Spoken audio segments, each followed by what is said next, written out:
Hello guys! Yun! For today's video, may papakita ko sa inyong kakaiba. Isang sikreto ng mga Ilocano. The secret recipe for the Ilocanos. So, let's go! Guys, nagpunta na ako. Sumakay na ako ng tricycle. So, yun guys, nandito tayo sa harap ng palengke. At ayan, nunood tayo ng mga empanadang vegan. Ayan, ginagawa ni Ate Girl.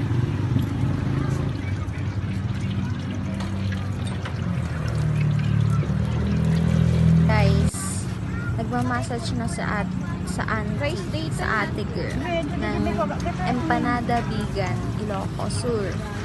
Ayan. So, ayan, hinamassage niya para maging flat, maging pantay. Ang mga rekado po niya pala is longganisa, papaya, at saka isang large egg, yata yun, yung nilalagay na Ate Girl sa empanada. Ayan, naglalagay na siya. Para sa ganun is magawa niya na yung empanada vegan. Empanada ng Ilocos.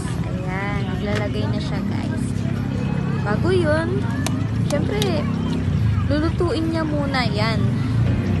Bago niya kakainin. Bago tayo kakain.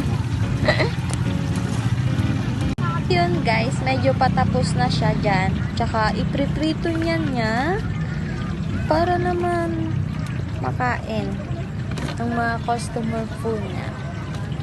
So, ayun. At yun, guys. Dito ko na po siya tatapusin. Salamat.